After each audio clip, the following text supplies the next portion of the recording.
This is Culture Unmasked. I'm Madison with Golden Tree Publishing. You can find us at Golden Tree Publishing on Facebook and Instagram, and at Golden Tree TV on YouTube. Newman, you want to go ahead and introduce yourself real quick? Yeah, Chris Newman, inspiring artist, screenwriter, book writer, all types of adventures. But you can find me at Chris Newman 216 on Instagram and other social media platforms. Ray?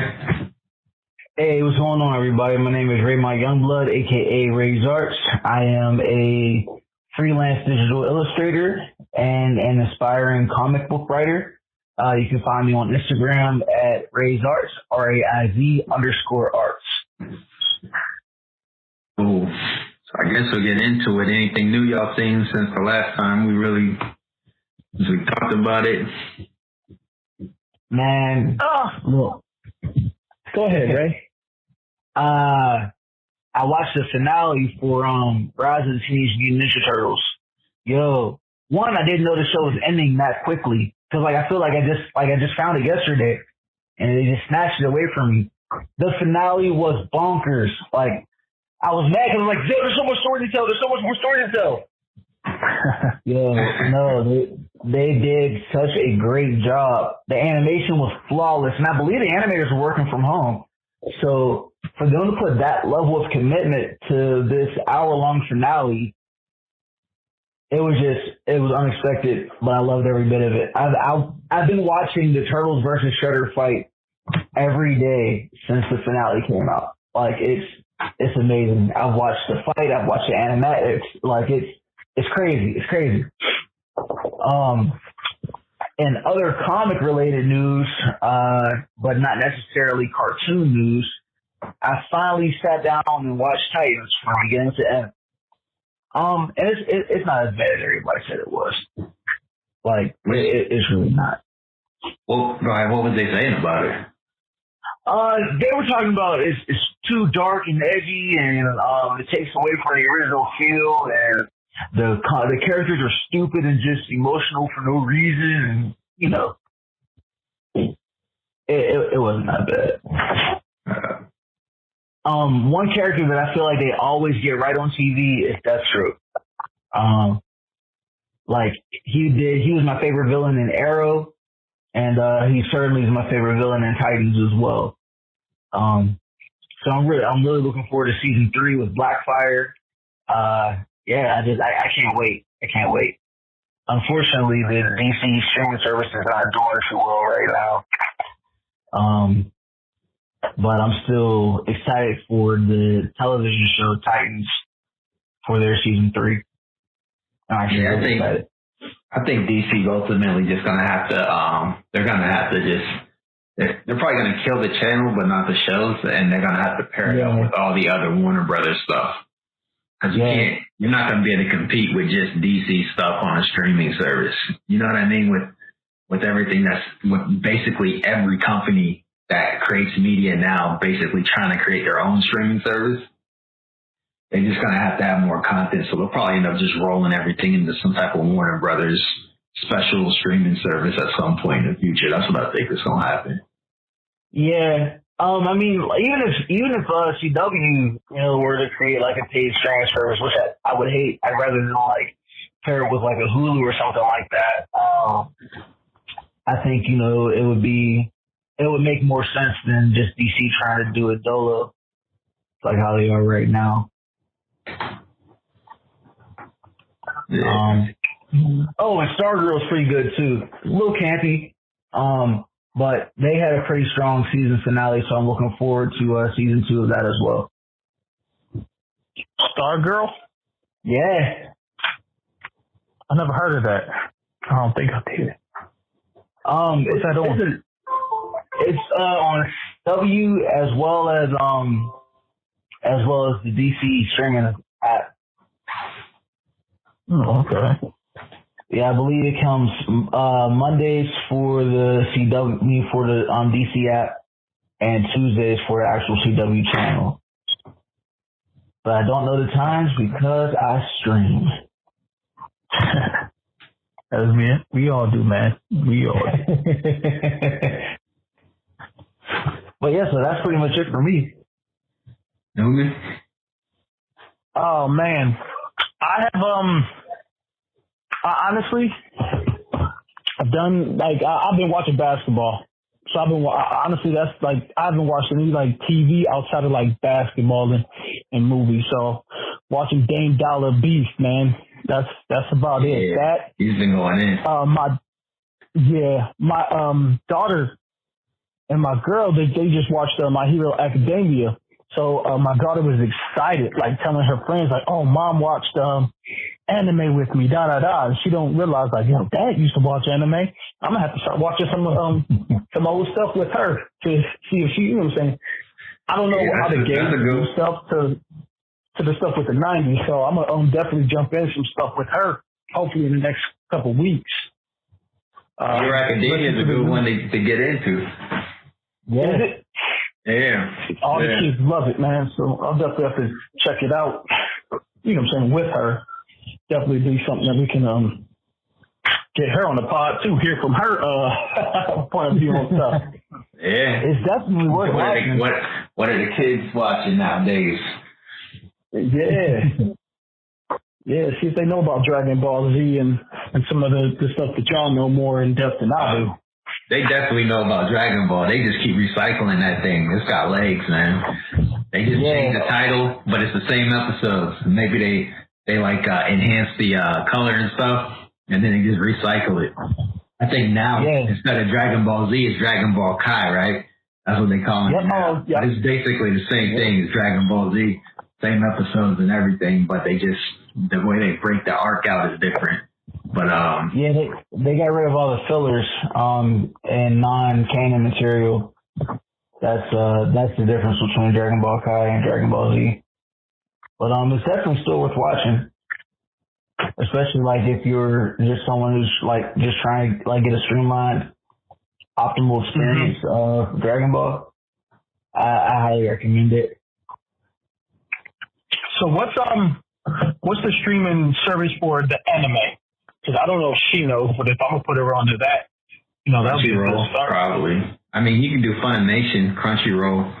Crunchyroll. Crunchyroll's probably the number one, but Funimation has one. I think that you can do. They got a lot of stuff on there. But if you're just looking for the most anime, most bang for your buck, Crunchyroll's the service to use. Even though it's free, but I mean, the free version is like tough because the way they do their advertisements, there's not a lot of care put involved. You could get stuck in like an ad loop forever. It'll never like move past. You just get the same commercials over and over. You gotta close the browser or whatever, or close the video and restart it, and then you gotta so you gotta pay attention. The first commercial over again. So like they're not like if you pay for it, then there's not advertisements like that. But when you're watching them, they I paid for both Funimation and Crunchyroll. Funimation has more dubs, as well as like classics like Cowboy Bebop, Outlaw Star, stuff like that. But Crunchyroll definitely keeps more so up to date with their simulcast. The thing with Funimation is that they do try, like especially like with A1 titles like My Hero Academia, they try to do like English and Japanese release for either the same day or the same week. But I find that both services are worth it. If you want to try a good like hub for streaming anime and cartoons, you can try Verve as well. They say that they have the entire libraries of Crunchyroll and Funimation, as well as Boomerang and a few other services, but they don't. But they do have they do have the main series though from all of those channels that I just mentioned. So it's definitely worth the money. I have to get them. I'm really glad I paid now because I didn't know anything about ad loops. That sounds wild to me. You said what? Just having the ads? Not having the ads, but having like an ad loop for Crunchyroll. That sounds crazy as heck. Like I'd be so angry. Yeah, it basically just errors out. So like it like errors. It doesn't know how to load into the it cuts the commercial or not commercial, but the ad, and then it it's supposed to go back to the episode, but it gets caught in this loop where it starts up the ad over. Sometimes it's super annoying, but I guess that's why you should probably just pay for the subscription. Just bastards. Yeah, but it's cool because this girl, I mean, she's taking it to the extreme. This girl got, what do you call it? I don't like to call them costumes, you know what I'm saying? Because I always like to call costumes like for Halloween, but she's dressed up like some characters. She'll come down, blonde hair, some old looking like Sailor Moon skirt on, and then she got another one that's purple. So I'm like, all right, man, like you really into it, man. That's what's up, you know. I used to throw a book bag on and act like I was a Ghostbuster. So I'm glad, you know what I'm saying? She's really into it. You know what I'm saying? So it's something I could get into with her. So I'll definitely have to check some more stuff out. Yeah, hopefully once we get to a certain point with this pandemic, we're going to be able to go back and enjoy conventions. Yeah. Right. That's something I could take her to. Heck, shit. So that's awesome. Yeah. But other than that, man, yeah, I've been doing just basketball. I started to listen to music more. So I listened to like a new Slim Thug and Killer Kalan. It was Slim Thug still rap like Slim Thug, man. But the Killer Kalan, he's definitely up his game, and you know what I'm saying, his content and stuff. So it was legit. What, you know, that some new Drake. I don't really listen to other new artists, man, but you know, that's it, man. Music and watching hoops. So that's all with me, man. That's all I've really been doing. Cool. What about you, Madison? So I seen I watched season 4 of 7 Deadly Sins. So I didn't like the season a lot. They do that. They just be pulling stuff out of the hat like randomly, man, with the powers and stuff. And they just kind of OD'd a little bit. I think this season. Not that it wasn't bad. I just felt like the previous season was way better. But oh, okay. Yeah. So like, I don't know. They just Ray got mad, man. It seemed like you had some anger in your voice. Yeah, something to say, for real. But nah, like some of the stuff they do on there, I just be like, man, like, okay, now they can do this again. Like, yo, how many times you gonna do this? Like now, like just throwing stuff in there. Like, oh, now you so you had to inhabit the bodies, but now you don't. Just like, you know what I mean? Like stuff like that. I'm like, yo, what's going on? Yeah. I will say, like, 7 Deadly Sins definitely, the introduction of the Ten Commandments was a lot stronger than this season. It definitely felt like they lost a bit of momentum as far as the antagonist goes. I wasn't necessarily the biggest fan of how the Giant King and the Fairy King swapped sides that quickly. Because like there was no telltale indication that they were going to even test that Deanne and King. But overall, I enjoyed myself. I am really glad that they explained why all these characters are named Elizabeth. So I was definitely looking like, we got another one. But then they explained it, so it was cool. Like, after they explained it, I was fine with it. But, I don't know. I didn't hate it. I am looking forward to next season. I'm glad that, you know, like, they gave certain characters abilities. I don't want to spoil too much just because, our listeners maybe haven't watched it yet. Although, let's be real, like, who's not binging everything right now? Right. But, just in case, spoiler warning, I am glad that, like, everyone kind of has something that they can use now. And I don't feel like anyone is necessarily useless anymore. So that's kind of cool. That's another thing that would like bother me. It's like the rush to upgrade the characters that wasn't powerful enough to compete, right? You know what I mean? Yeah. So it's just like it just seems like they rushed it. Like, these characters would be useless because you made these other characters too strong. Let's find a quick way to get their powers up. You know what I mean? Like, right. It's not so like. I mean, but I say I would have gave that like that season a 7.5. The last season was way better. But yeah, it seems like it's going to get a lot better now that they finally like kind of put everybody up a level for the next. Yeah. And since I don't read the manga, I'm gonna just wait for the episodes or whatever next year. I'm not even gonna go into the manga and try to figure out what happened. So I'll be patient with that. But the other thing that I started was that. Go ahead. No, you go ahead. Because I feel like you might say the same thing.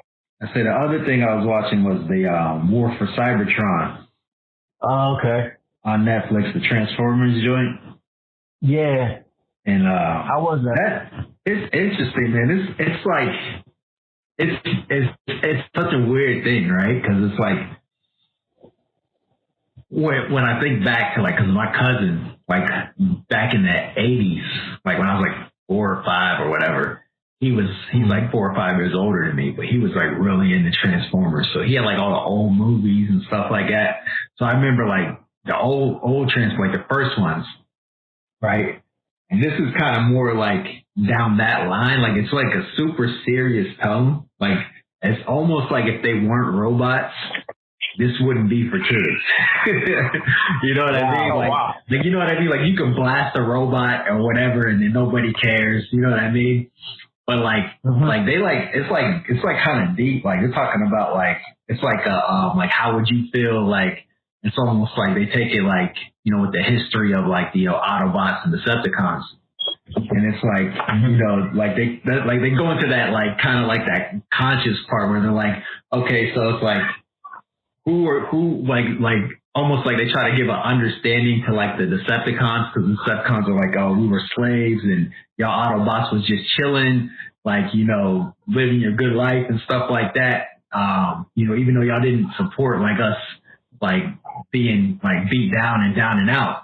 But like now that we're coming to take over and stuff, like, like y'all wasn't helping us then, so what's up now? Type of thing. Like they almost try to like write the Decepticons like, yo, we might be like taking it overboard, but y'all don't understand what we went through, type of thing. It's like that type of writing, but it's like for like a kid's thing. It's like crazy. Wow, I'm just telling them to there. Yeah, like it's crazy, but it's pretty good. I don't like the animation on it, but it's not anything that's great. But it's like the way they did it. It's almost like they could have just made this with real people, made it like a war movie or like some type of revolution movie. Like, you know what I mean? Like that's basically like where they took it, but it's like in a way that like that's for kids. It's weird. It's like I don't even know where to put it. But I would recommend people like watch it. I haven't finished the last episode, but I mean you already know where it's going. But right. That's another thing too. Like you know where it's going. I mean at the end of it, but it's like it's crazy. It's just an interesting way that they did it. So I would recommend, like, especially if you're like a writer or something, to check it out just to like analyze the writing style and like the marketing and like who's the audience for it and stuff like that. That's like, it's like walking that line between like an adult story, but like straight like kids like content and stuff like that. Like kids like, designs and it's not even a lot of jokes in it. Like, like usually they throw some like jokes to like lighten something that's serious up. It's not even a lot of that in it. Like, I'm like, damn, like, they wilding a little bit, but So do they set it up like where you have an emotional connection with how the Decepticons are? Well, they try to set it. Well, you know what? They try to. It's not really like that. They try to set it up that way, but like it's not. You don't really necessarily have like emotional. They make it very clear that like the Decepticons are going like OD with it, and like. But the thing, but I guess how they balance it is you kind of like the way they write Optimus Prime. You're like, yo, Optimus Prime don't sound like he makes good decisions either. You know what I mean? So it's like one of those things where it's like, you're not even really rooting for Optimus Prime like that as much as you're like, damn, I don't even know like what the right decision is. So I think they did a pretty good job with that. So I would encourage people to check that out. Here's the question everyone's waiting for. Does Optimus Prime die? Hey, whoa. Honestly, I haven't. Like I said, I haven't watched the last episode yet, so I don't know. I haven't seen an episode where he don't die. He always comes back though. He always comes back. He comes back. He's the only one who comes back. Some with a better name. Right. But yeah, that looks like something worth checking out. Like, man. Plus, I want to see that Seven Deadly Sins too, like y'all was saying. Yeah, I would check that out. I don't know what I'm find. The Transformers is not great, but I would still encourage people to check it out. It's like a weird space when you're watching this. Like, I know that kids are supposed to be watching this, but it's like some real like wartime oppressed people type stuff going on in there. That's crazy. So I was not going to say Transformers. Go ahead. What's that? I said I was not going to say Transformers. I watched the Umbrella Academy as well. I've been trying, man. I can't get through season 1. Dang, really? Yeah, I don't even want to watch it, to be honest, man. I didn't like the comics, so I never even tried to get into the show. Yeah. I tried to be super gung-ho because I got a second bookshelf. And I'm like, I need to find stuff to fill my second bookshelf. Now my office is super blank. Yeah, so I bought the Umbrella Academy. The comics, man, I don't get it. I don't get it. I don't get how that got turned into the TV show that they got turned into. The TV show is way better. I'm sorry. Oh, wow. Yeah, the comics have like a weird writing style about it, and like it's hard to get engaged to. Like, I don't know. Like,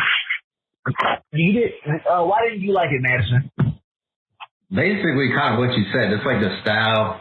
Honestly, man, the style. And like, honestly, man, even like the way like they told the story. I mean, the powers. Like, I mean, I like the overall like idea, but I just don't like the delivery in the comics. I'm not even the biggest fan of the artwork of the comics. Yeah. But, so it's just all around. I just didn't like it. Like, I can't even say nothing. It's like it's not like there's one comic it's like it puts me in the weirdest place. Actually, I'll let you go ahead and just finish your thought on that before I even touch on that. Yeah, it's just like, it was weird. Like, I was super excited. Like, I was busy. I ran home so that I could get to my Umbrella Academy comics just because of how much I enjoyed the TV show. But yeah, like, that was like my first indicator was I did not like the artwork. I was like, okay, fine. And like, it's not telling a linear story, which is fine, but like, it's not telling anything. Like, I don't get how they even really got all the material that they got for the show. I don't get it. I don't get it. And I don't know, like, if I have to reread it or like maybe I was tired, but man, I'm mad because I definitely bought all 3. So I got to finish I just finished the second one, and it was nothing like season 2. So So yeah, the third one, I don't know. I don't know how I'm gonna feel about it. But I feel like I'm not gonna feel anything good about it. They're quick reads, so that's nice. But yeah, man, it wasn't worth my running home like I did. Like I took my time. That sucks. Yeah, I took my time. The show's way better. Yeah, cause I was watching it. There was like a lot of time travel. I don't like a lot of time travel unless you do it right. And I just kept getting confused. And then, if the dialogue's good, I can really get into something. Like, it don't have to be all action. It don't have to, but the dialogue just didn't captivate me either. So it was, I don't know, man. I was hoping, like, some shows, it just takes a few episodes to get into it. I was like 4 episodes in. It didn't make me want to put on the next one. I just want to put on some comedy. And that's real, like, rare from me. So that's why I was just like, and then I tried to watch that episode again, tried to start from the beginning. I've started from the beginning 3 times on this show. Like, within a year. And I still have not finished the first season. Like, it's like past episode 4, 5, or 6, somewhere in there. I'm just like, oh, man. I'm going to finish it, but it's just not something I'm rushing to. Right. I mean, I can hear that. But, so yeah, that's officially everything that I've watched. Cool. Yeah, that's basically about it for me. But like I said, let me just finish that one thought that I was saying. Is like there's like this comic. It's like it's called Blood Realm. Mm-hmm. And it's like if you like Lord of the Rings, that kind of stuff. Maybe like if you like a little bit of that Harry Potter stuff, not like the newer stuff. The what do you call it? Brendan Wall stuff. Like, yeah, what's it? If you're like into that, like fantasy, sword and sorcery type stuff, then you might like this comic. But the comic is so like weird to me. Like when I read like the first, like it's like basically like broken down into arcs almost. So it's like the first thing is like 3-issue arc. Basically it has its own ending and all that. But like it's a weird because like the story is like awesome. And the artwork's different, but I really like it. So, like, I like the story, I like the artwork, but I don't like the comic because it's like I don't like the way they told the story. It's weird. Like, the way they present the story as a comic book, to me, is like too wordy almost. Like, it's almost like you're reading a short story with pictures. So, it's like almost like more like a picture book. In a way, but it's like the story's awesome and the artwork's awesome, but it's like, for whatever reason, like the way they chose to like deliver the story as like everything together just didn't work for me. But like with the Umbrella Academy, I just didn't like nothing. I didn't like nothing about it. And like I can't like, you know what I mean? Like I can't put a thing on it. But yeah, I guess that's basically my final thought. If y'all don't got nothing else, I guess we can kind of move into like the main topic. If y'all, there's something else y'all seen, or something else y'all want to say. I'm good. I think we touched on it a lot. Yeah. Cool. So basically, I just wanted to talk a little bit about staying motivated, like when creators get like blocked, and not just like people think like, oh, like writer's block or you get like a creator block. Like if you're a painter or something, you're like having trouble coming up with inspiration or something, or getting motivated to do your work. But also on the other end, where you have so many things you want to do, you have trouble dialing in to do it. Like you got too many ideas almost, right? Like, so like there's like both ends of the spectrum for creators. Like sometimes you're like, man, I want to do this and I want to do this and I want to do this and I want to do this. And it's like, then nothing gets done. You know what I mean? Because it's like you almost like you're working on one thing, then you're switching, you're working to the other thing you want to work on, then you're switching and going to the other thing you want to work on. So you got like 4 things in progress, but nothing getting close to completed. And then at the same time, it's like the other way around where you're just like sitting there like, man, I can't think of nothing or I can't do nothing. So it's like, you know, there's like two ends of the spectrum for like the stagnation of work. And I guess I'll just toss it over to Ray a little bit if you want to just talk about maybe some of the things that you do when you kind of get in a situation, either one of those situations.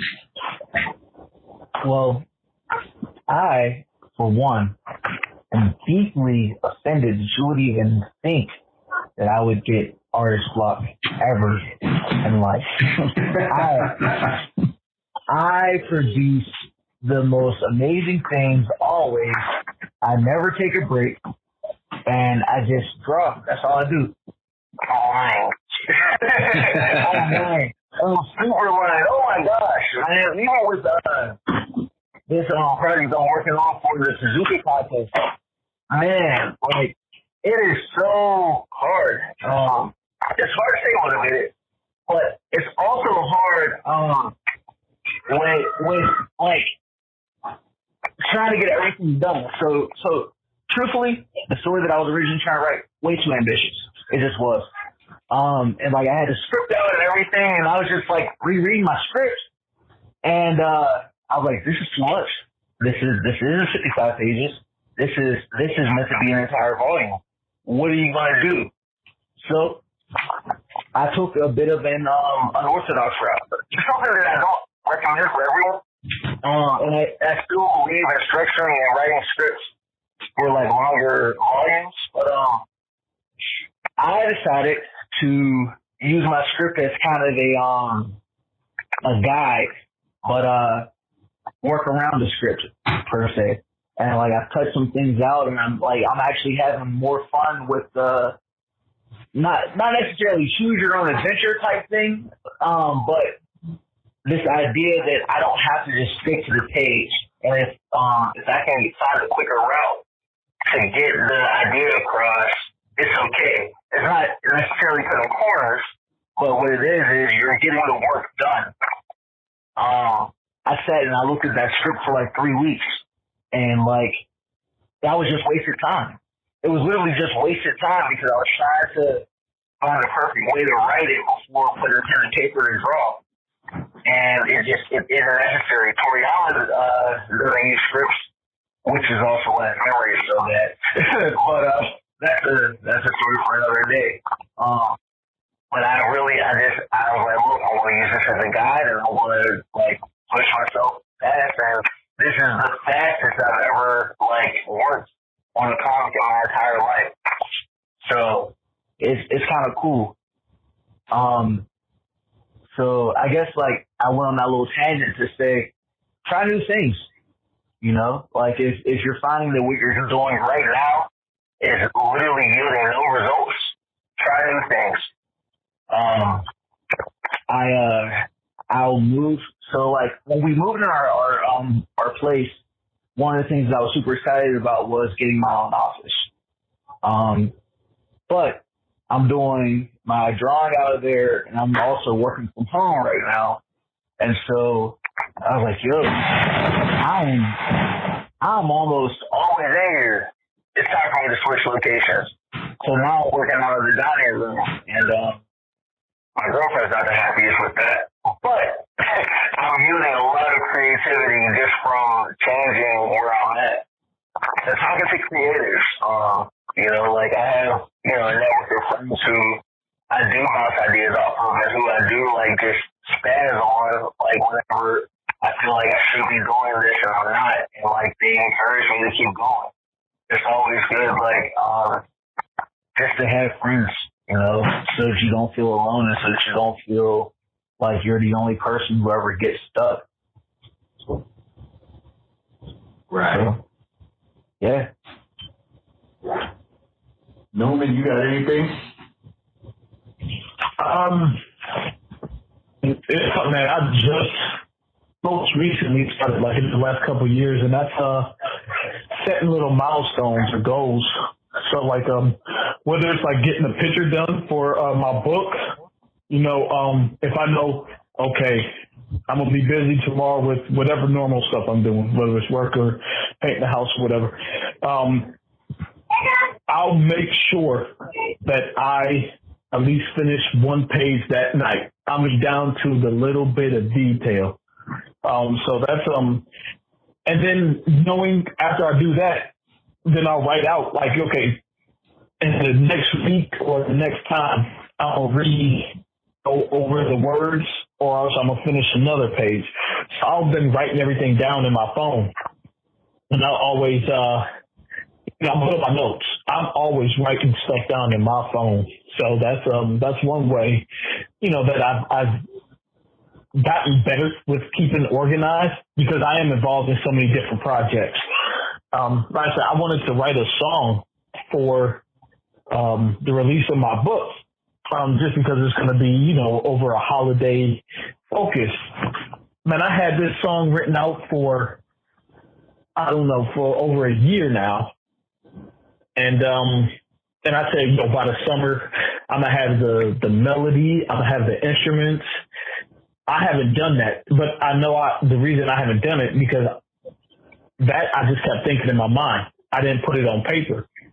So I know, if I put it in my notes, that's going to increase my chances, because I'm always going to my notes, seeing what more can I add?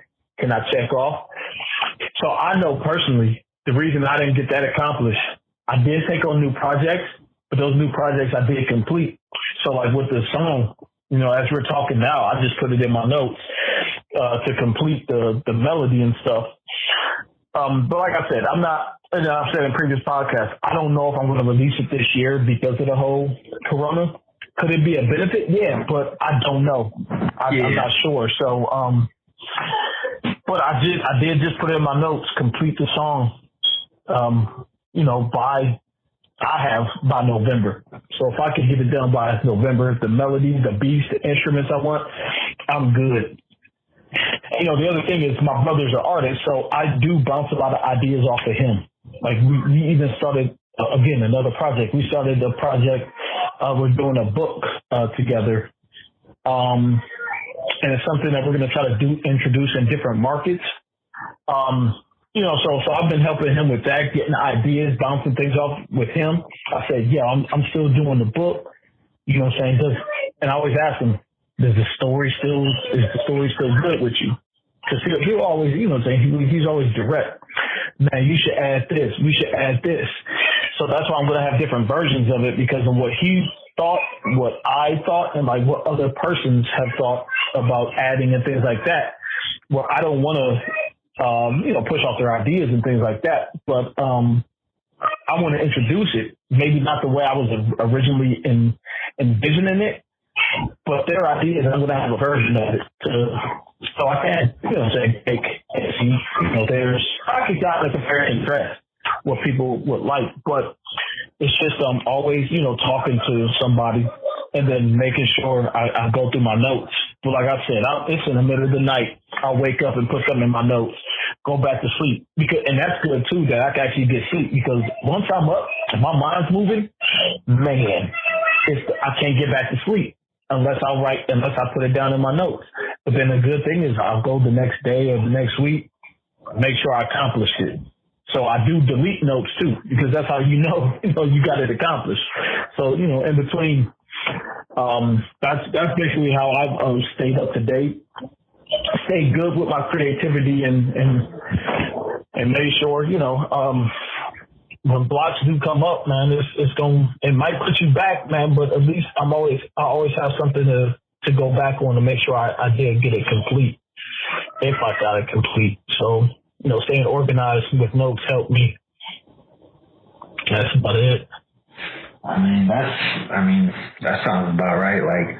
That's one of the things that I would suggest for people, is just to write stuff down, what you're trying to do. Especially if you don't got no ideas, then just do a bad idea.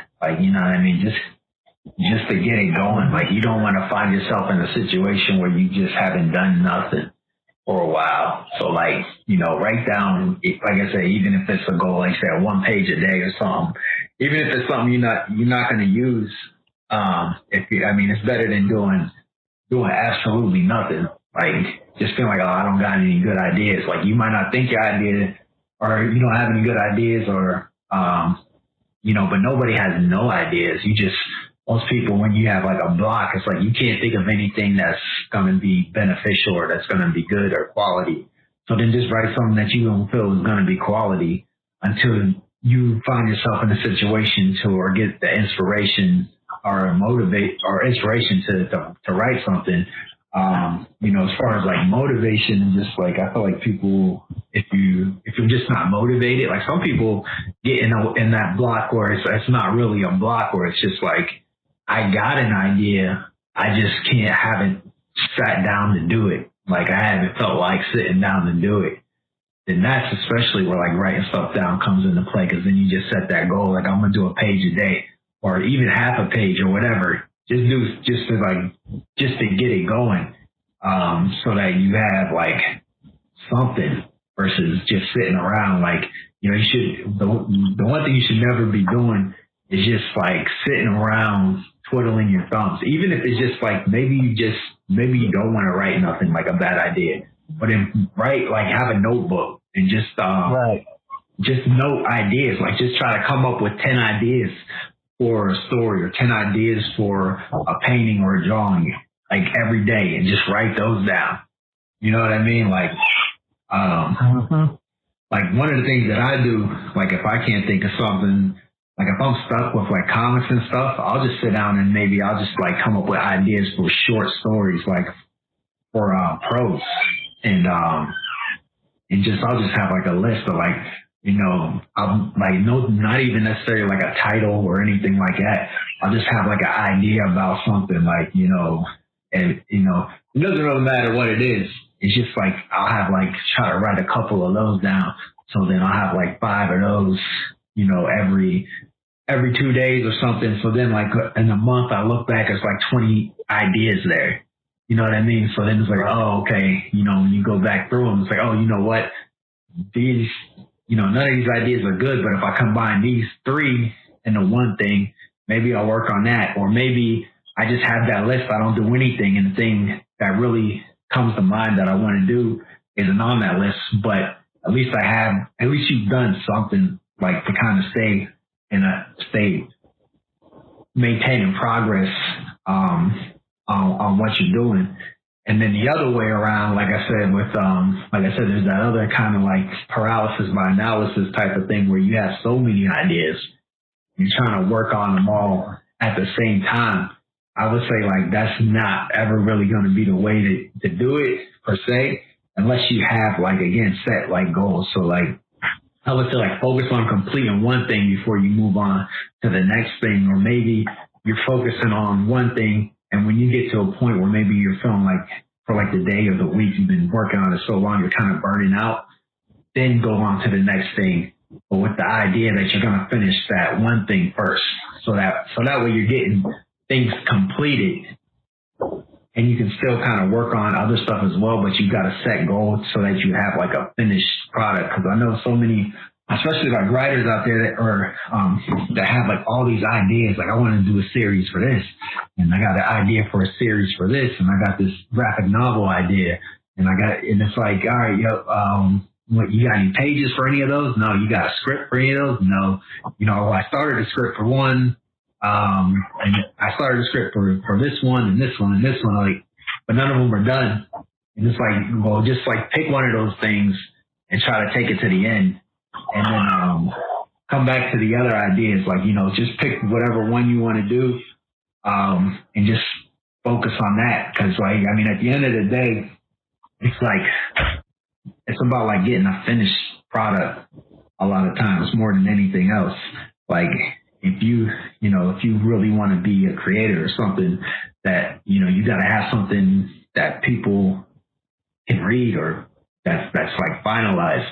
Even for yourself, even if you're just a person that's doing something for yourself, you can't read your own book if you never write it all the way through. You know what I mean? Like if you just, like I wrote the first 3 chapters, then I moved on. So I got 3 chapters for 10 different novels.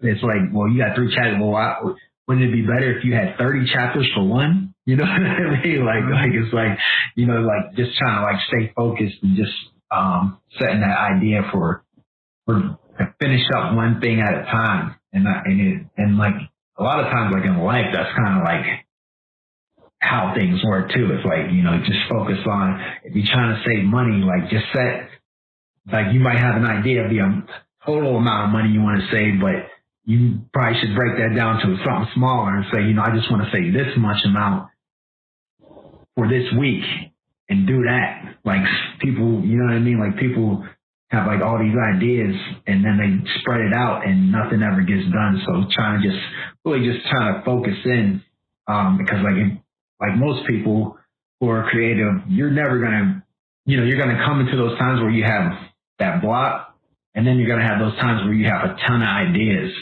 and it's just about really trying to dial in on one thing and completing it. And like I said, like the simplest thing to do is like with Ray, like you said with this Kazuka, like you're working at a pace you've never really worked before. So I mean, so one thing is like you're finding out what's possible for you on other stuff if you're trying to get things done, right? Like like okay, I can do this, or I can take it even to another level. You may find that you like start to get more efficient as you're working at it.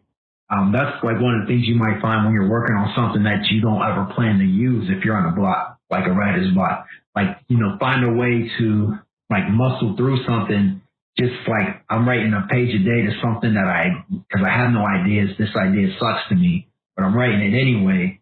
When you're writing something you really like and get stuck, you're going to have written so much for something that you hate that you finding a way to just make it happen, that you're going to be able to breeze through those blocks, those small blocks on the things that you really like. Like, oh, I'm stuck here, but you know what? I did that whole thing here and I know how I can work around this, or I know how, or where like I kind of got caught up, and you can like blow through a lot of those smaller blocks on the things that are coming a lot easier just by, it's almost like anything else. Like if you practice, you're like conditioning your mind to kind of like bust through things that get you frozen up a lot.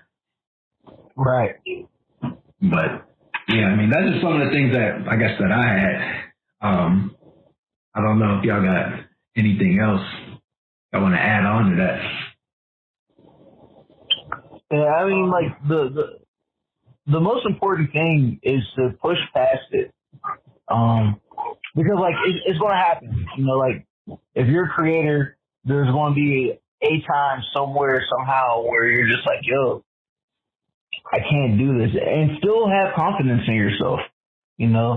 Like don't look at block as like this death sentence to say that, like you're not an effective artist anymore. Cause I know like a lot of us can kind of like have like that bit of self-deprecation. Like, oh, well, such and such is doing this and I can't. It's like, yeah, you can. You just have to keep pushing, even if it's crap today, try again tomorrow. But like always, always, always keep creating, even when it's hard. Yeah. And just go baby steps. And if you're writing a story, you don't know where the story goes, maybe on the side of another piece of paper, write a little bit more about that character. Like what more about that character? Maybe their backstory. That's not going to necessarily be in the book, but it can kind of give you a little bit of direction. It's just but as soon as you get that one thing done, that feeling of accomplishment, you don't want that feeling again. So that's going to help you in the next project. So just know once we all know when we finish something, that feeling, once it's complete, like, man, it's always a good feeling. So just always keep that in mind as well. Yeah. There's and I apologize if I've talked about this book before, but there's a book called Manga in Theory and Practice by Araki, the creator of JoJo's Bizarre Adventure. And one of the things that he's actually talked about is creating backstories and things about your characters that may or may not have any impact on your story. Because you may be able to say, hey, this character likes eating at a fancy restaurant, as opposed to this character who loves fast food, and now they have to fight over, where they're going to go eat.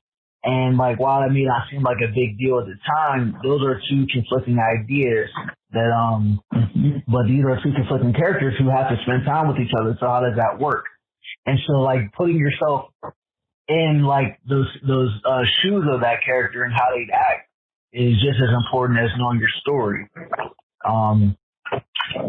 Because it really just helps flesh them out, not as a means to forward your plot, but as actual like living, breathing characters in this world that you're developing. Right. Word. Yeah, so I mean, for all the people out there, that's just like I said. I mean, at the end of the day, listen, it's kind of like just pushing through it and being willing to work on something too that you might not use, like and of course, always writing stuff down, writing goals down, always helps with almost anything you're trying to do at the end of the day. But I guess if that's about it, we could go ahead and try to close it out. Any shout outs y'all got for today? Yeah, I'm actually super proud of my boy Isaiah Massey. He just finished his Iron Infinity comic project. He's on a lot of promos for it right now, but you can actually buy the completed book.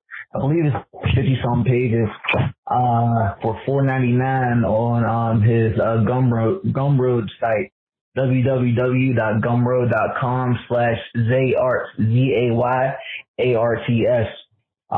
He's been working really hard this past year on getting this comic done. It's fully colored.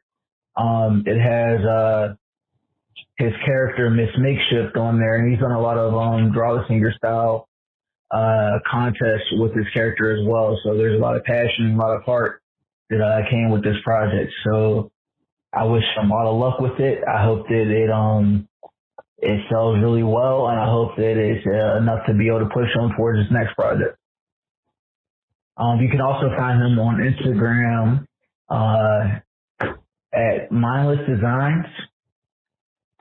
Yeah, Mindless Designs Comics, as well as ZayArts21. So, yeah, give him a couple follows. I'm sure he'd appreciate it. I'll check it out. Newman, any shout outs today? Man, I'm ashamed to shout out my boy's business that he started. Quick Drip IV. Right. So Madison went to the grand opening and things like that. So it's a black-owned business, and you know, trying to get it popping, and hopefully in all 50 states one in the next 10 years or so. But it's a Quick Drip IV. You know, it's definitely surrounded around health and wellness. But you know, I always talk to him that, it's an art coming up with a business idea and following through with it. You know, he took those steps to get it done. Hopefully it leads to other bigger and better things. So definitely want to give him a shout out, and hopefully that, leads to other opportunities for him, his friends, and family as well. Cool. And I guess I don't even know if I shouted this person out before or not. I don't think I did, but if they did, they're gonna get 2 shout outs. Just because I've been checking out their stuff. But this dude, Rayster Animations, it's spelled RAYSTHER Animations.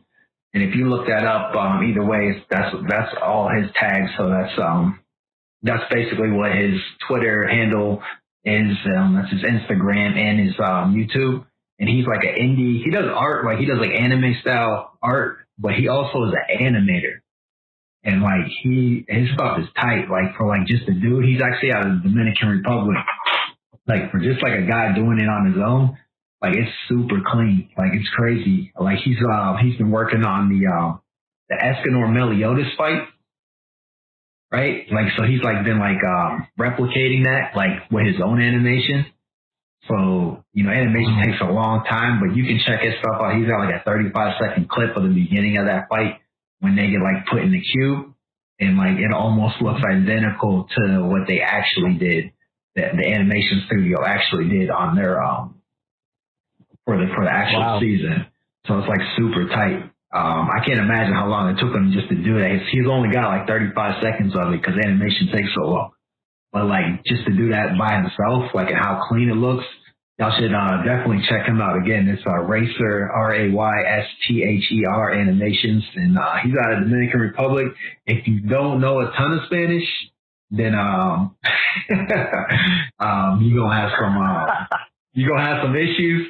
But he's got some stuff translated. But again, you don't need a lot of you don't need to know Spanish to look at the animations and just see how clean it is. So I just want to give him a shout out. But I guess with that, Ray, you want to tell people where they can find you at one more time? Yep. You can find me on Instagram at Ray's Arts, RAIZ_arts, ARTS. I am a digital freelance illustrator who's working on comics as well as commissions as well. Newman? Yeah, Chris Newman 216 on Instagram. And again, I do a little bit of everything. I'm here to motivate you, so if you want to reach out to me, I'll motivate you through your day. Well, when this is Madison with Golden Tree Publishing, you can find us Golden Tree Publishing Instagram and Facebook, and it's Golden Tree TV on YouTube, where you can check out this podcast as well on YouTube. It'll be on Podbean and as well as Google Play, iTunes. Yeah, that's it. Till the next time. Peace.